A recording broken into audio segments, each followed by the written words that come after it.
You can't go out playing golf having fun. Fun. Senor, you've obviously never played Wingfoot. It don't matter if you win by an inch or a mile. Winning's winning.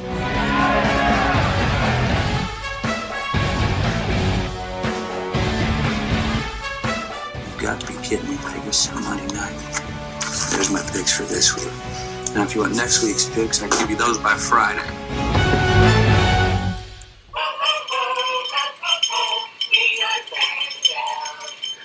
Merry Christmas, you filthy animals, and welcome to Week 16, a Christmas special of the Wingfoot Locks, brought to you by Wingfoot Sports.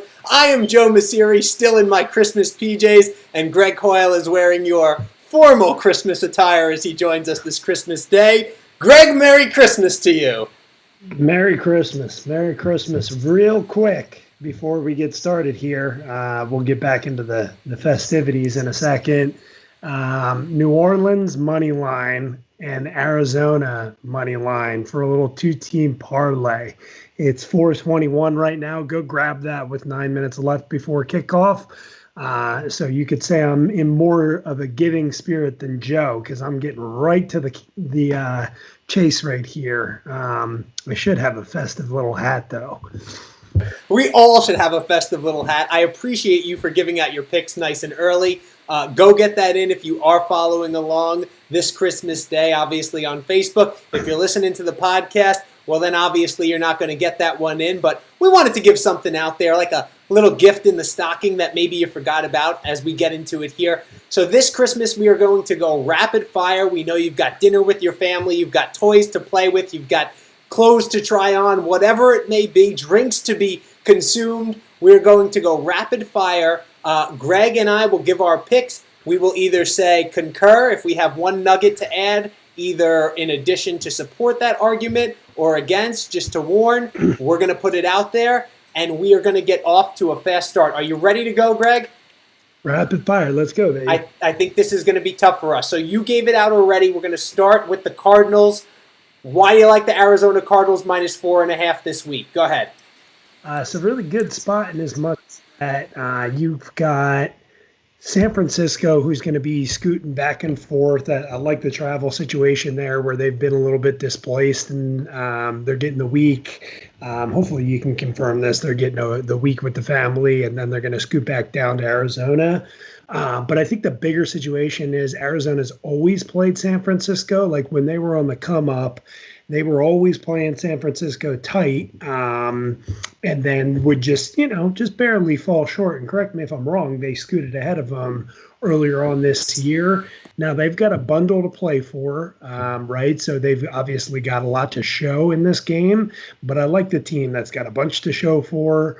To show up for, a bunch to play for. Their head's not out in Christmas land, right? They're not thinking about the end of the season, scheduling that nice vacation, and they've got a lot to prove. So I'll lay the 4.5. I already gave it in the parlay, but I think Arizona, they're playing good enough, right? Nice win last week against the Eagles, playing good enough to win and head into the playoffs. I don't think they're going to be, world beaters in the playoffs, but certainly good enough to beat the San Francisco's team at this point in the year. I think they're just looking ahead to next year. I am on this game as well. I agree with you, Greg. My additional support is C.J. Beathard playing quarterback for the San Francisco 49ers this week. He has, I believe, one win under his belt, has a 75, I think, quarterback rating. I don't trust him in this spot going up against the Cardinals, who have been playing some of their best football as of late, and I think a bit of a dream crusher scenario. They've gone through this gauntlet here. I think this is going to be an emotional week because everybody was talking about them not getting to see their families, and they're going because they've been playing in Arizona. That's the one caveat that I have here, is how much of a home field is this for San Francisco? They're comfortable playing in there, but you said it when you're going back and forth there. I think they're going to think about their families. Life is bigger than football for them right now, so their focus is not on football. It is SpongeBob SquarePants, but I say lay the points with the Arizona Cardinals this week. 4.5 is the number. The next game that we're going to look at is a Saturday game. I think I am on this one solely. the Miami Dolphins laying 3 points against the Oakland Raiders. Okay, Miami has been given a short straw the entire season. I think they're an NFL best 11-3 against the spread this season. Nobody is giving them any respect, and the real reason is because of their defense, in my mind. Their defense has been playing above and beyond. They have covered up for Tua Tagovailoa, who has not performed that well against good defenses. Even though the team has won, it's been because defense and special teams. Brian Flores has this team playing in all 3 phases of the game, and that's why I like them. Now, they're going out to face Las Vegas, who has a quarterback right now, Derek Carr, who wasn't supposed to be playing. He was supposed to miss 2 weeks. Now he's back on 9 days with this groin injury. I don't think that's a good thing for him. I think it would have been better if they went with Marcus Mariota. The Oakland defense has been non-existent. I think they fell into the black hole, and they haven't popped back up yet this season. I don't know why. So I think Tua has his best game of the season. Couple that with a solid defense by Miami. I think this has struggle written all over it for them, and they win this one and cover the point spread. I think it's too short at 3 points. Any comments, Greg? Would have just loved it with Mariota starting, just because Mariota and Cam Newton, probably similar type of game style there. But I like the pick. Awesome. All right, we'll move on to the next game. The Tampa Bay Buccaneers visiting the Detroit Lions. Tampa Bay minus 9.5. Find that number. It's key. I love the Bucs laying the 9.5 points this week. Why? Couple reasons. Well, Tom Brady has a chance to clinch a spot in the playoffs. When he has that chance, I don't think he lets it slip through his fingers. Also, Detroit right now has tons of problems with COVID. They have 2 coaches on their team right now that are calling the plays that have never coached in an NFL game before, have never done this in an NFL game before. That spells trouble. Matthew Stafford obviously has his share of injuries that he's dealt with. They are banged up on the defensive end. And Antonio Brown is starting to click with Tom Brady. I think that is very scary. We know the Bucs defense is solid. Detroit played a game last week where they were competitive. They put up a lot of points, I should say. The game was kind of out of hand with Tennessee. They couldn't score with them. I see another similar type game this week. They're going to score some points, but I don't think they can keep up with Brady and that Bucs team. I think they win this one and cover that big number as they clinch the playoff spot for the first time in a while, and Bruce Arians there. Any thoughts, Greg? Joe, actually, I couldn't answer because it was Christmas Eve and I was with family, but I got a voicemail that actually called me and asked me if I could do some coaching for them this week in the game because they were so, limited there. But obviously I can't make it.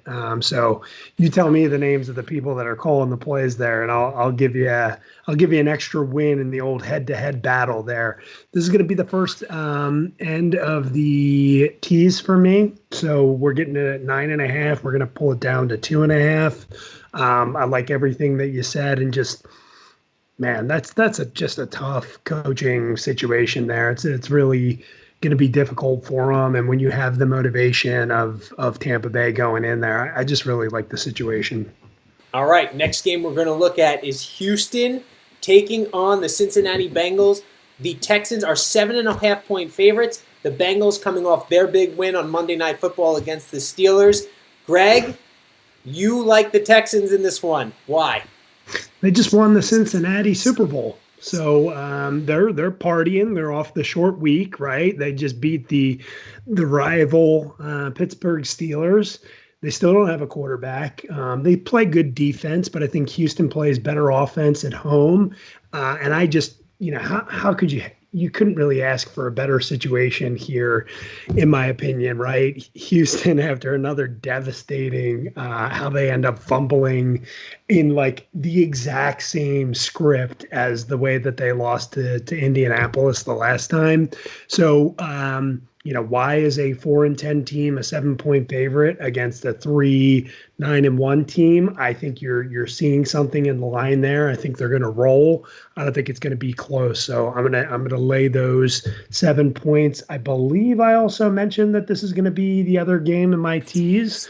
So we tease this down to pick 'em, correct? Correct. That is going to be the other half of your tease. You did not mention it here, so I'm glad you got to that.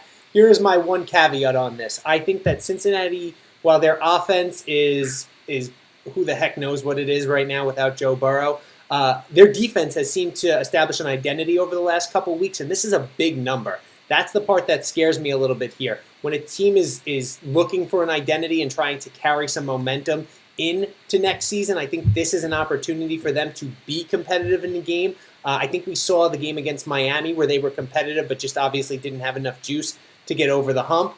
I think their defense is coming together, and that's the part that scares me a little bit. I think this number's a little too big, so I'm staying away from it. If you like it in the tees, I'm jumping on board with that there for you, though, Greg. And here, if you want to get a little, you always like to use the term "styles make fights," right? Which, by the way, I think it's VH1 that is running a Rocky marathon and has been. You got to get out and watch some Rocky here on Christmas because it's just fantastic stuff. But best Rocky. What number? Oh man, that's a loaded question. I got to go with 4, man. I love Rocky 4. Just a big fan. Great soundtrack too. The way that they scored those movies is just unbelievable. Home Alone has great music as well, by the way.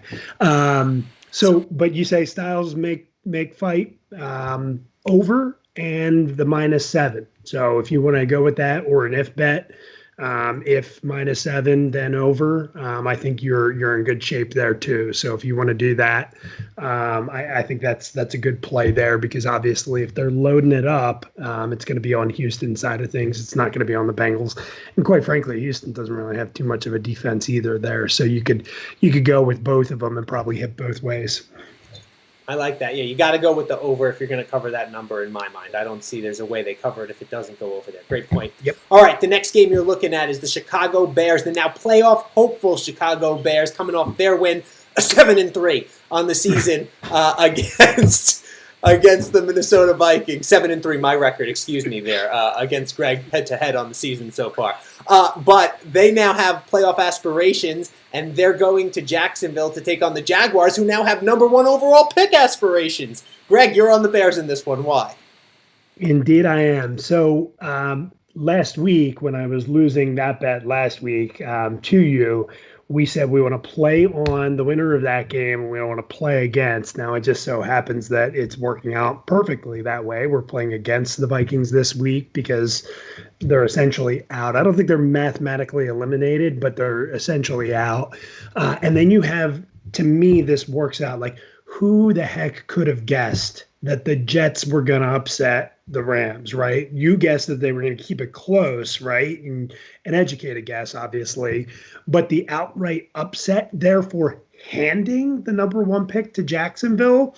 Now, I know we've seen some kind of stupid stuff. I feel like towards the end of the year, like these bad teams, because they're bad, they keep passing back and forth like the first pick in the draft. But like, you got to get this thing right. Yeah, I mean, you haven't won a game in 13 or 14 straight weeks that they haven't won a game.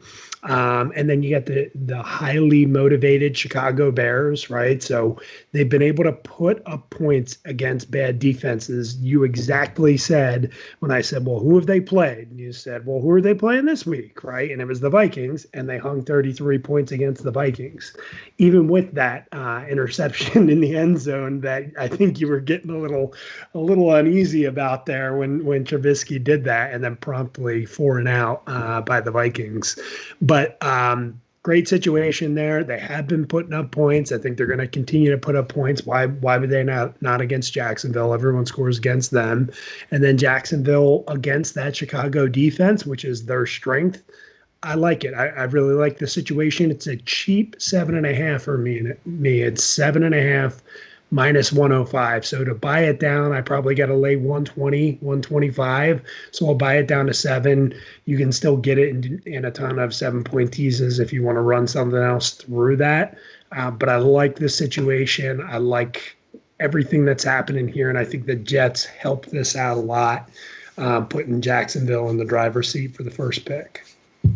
I got to say that I was all about the Bears last week, and the one reason that I am not on the Bears this week at that number, you said it, Mitchell Trubisky, as a touchdown plus favorite. Look, I gave him his due last week and what he was playing, how he was playing going into that. I agree that Jacksonville's defense is not anything to write home about, and obviously he's proved he can play against those types of defenses. but now he's in a position where he is the favorite and expected to perform well. That makes me nervous. One note that I do like in Chicago's favor, Allen Robinson going in against his former team for the first time ever. They seem to love him over there in Chicago. I think that helps as he tries to rally his teammates and get a win there. I can't lay more than a touchdown. It's not worth it to me to buy it down to a touchdown in this one with the Bears, although I do think that this is a spot where I could see them blowing out Jacksonville a la the way they did a couple weeks ago against the Texans. But I'm going to pass on this one just because that offense is too inconsistent this week. But watch out. I said this about Tennessee last year. Watch out for Chicago if they make it into the playoffs. This defense is no joke. I know that offense struggles, but if you get a team like this in bad weather that is good at stopping the other team from scoring, they have a shot, and that's all you need in the playoffs is a shot. Their running game looking a lot better with Montgomery. This is the game that I want to watch to see about the Chicago team and how they should come out and blow them out, right? And that's what a playoff team would do. That's what a team that's going to make the playoffs would do. I'm not sold on them yet. That makes me a little nervous, and that's the only reason I stay away. If they win this game convincingly, look out. I think Chicago wins a game, maybe two in the playoffs. I'm not sold on anybody yet in the NFC. All right, the last game I have on the schedule for you is the Sunday night matchup. Speaking about those Tennessee Titans, getting 3.5 points as they head to Green Bay. I really like the Titans this week. I'm back and forth on them all season. I think this is a great spot. I love the Titans as an underdog. They're getting 3 in the hook here. I think this is a playoff spot where they're going to see how they match up against what many people consider to be the best team in the NFC, in the Green Bay Packers. I think that this half point is the reason I'm taking them. I think this is going to be a very close game. I think sometimes that hook makes all the difference. Tennessee has proven that they can score with anybody. And for that reason, I think that this is going to be a last possession, who has the ball in their hands type of game. I think we know that Green Bay's defense doesn't get enough credit over there. They do have pass rushers who can put pressure on the quarterback and the Smith brothers. But I think their secondary is a little bit suspect. And I think the wide receivers of Tennessee can take advantage of that, play off the play-action game. I think the number's like 56.5, which is high, but I still like the over in this one. So I think Tennessee, this is a field goal game either way. Something like 34-31 is my prediction. Whichever quarterback has the ball last ends up winning. Now look, if it ends up being a safe, Tennessee gets a safety as they try and do 7 laterals, even though they're down, just 3 at the end of the game, so be it. I'm not meant to win that one, and we've seen that happen already once this year. But I love this as a playoff matchup, and the last thing I want to note is the fact that Tennessee can't afford to coast. This game means everything to them because Indianapolis is right there on their heels. They both have the same record, 10-4. Right now, Tennessee holds the tiebreaker on that one. So I'll take the hook. You have any, I was just thinking when you were talking there, so I looked it up. It's looking like 60% chance of snow, 30 degrees. That help or hurt your handicap in any way? I thought about weather and the cold, being a factor in there. You want to tackle Derrick Henry in the cold? I just think that plays into the Titans' hands more. And, Tennessee is familiar with snow games. They played in cold weather. It's not, crazy for them. And also I give me Vrabel on the coaching edge, right, in this one. So I want to see that happen there. They have a way of playing up to their competition, and I think playing down to their competition, Tennessee. So I think that they end up keeping this one close enough. And if it's cold, God help those linebackers in that secondary trying to tackle Derrick Henry out there, because I don't want to tackle him when it's nice and warm. Well, that's already the equation to beat Green Bay, right? So that's why I asked you if it helps or hurts, right? Because that is like the primary weather, right? So teams that aren't typically familiar with the weather going into a place where they're getting bad weather. But if it helps the run game, right, then it helps. I feel like it helps your side. And we saw this. I think that with the running game, though, is also very interesting because we saw Green Bay run the ball last week in the first half against Carolina. They were able to run the ball up and down the field. I think they got a little bit away from that in the second half. They had 21 points in the first half. They still managed to put up their points. And let's not forget, Carolina drove the ball up and down the field on them. They just couldn't convert in the red zone. That's not going to happen, in my opinion, with Tennessee. We'll see what happens when it plays out on Sunday night. But that could have been a very high-scoring game, too, gone the other way there. And I think the Packers stick with the run, do a little bit more off the play action there. And I think that actually helps both of these teams in hitting that over. Look, I haven't decided if I'm playing that over yet. We'll see. But Tennessee's the way to go in this one in my mind. You think real quick here, either Derrick Henry from the 2 or a fake to Henry from the 2 and Tannehill scampering in with that little flip that he likes to do is a lot more high efficiency than Teddy Bridgewater fumbling the ball by trying to do his best Drew Brees up and over. Like, come on, man. That was the shocking part to me because he definitely learned that from Drew Brees. I thought Teddy would be a little bit more athletic. I thought he'd be able to get up and over. Drew Brees, maybe I don't give him enough credit. He must have some serious ups because he always makes that look really easy. Like, he makes it look really easy I've never seen anyone go up over the top and nail Drew Brees the way Teddy Bridgewater got nailed. That was ridiculous. He alligator armed it, man. He got a little bit nervous about getting hit, didn't stick it all the way out, and bam, it came out. And I think that's the major thing, right? You got to be 100% committed to that. And I think Drew Brees is used to doing that, right? And he knows he's just got to get it over real quick, and then he's good to go and get it out of harm's way. So, with that being said, I am 100% committed to enjoying the rest of this Christmas day, as well as the rest of this football fabulous weekend. Friday, Saturday, Sunday. It's a smorgasbord. Enjoy it all if you're watching college football. Don't forget to check out the Wingfoot Lock on Instagram, going for 70% on the year. We had a cigar game last week with the overhitting in the third quarter. It doesn't get much better than that, folks. Gifts all over the place. Anything else? Hey, happy birthday to your little guy. Thank Merry you very Christmas much. to everyone. And listen, on Dasher, on Dancer, on Donner, on Blitzen, enjoy the games, everybody. Remember, until next week, it's not whether you win or lose, it's whether or not you cover the spread. Thanks for listening to this edition of the Wingfoot Locks. Merry Christmas, everyone! Talk to you next year.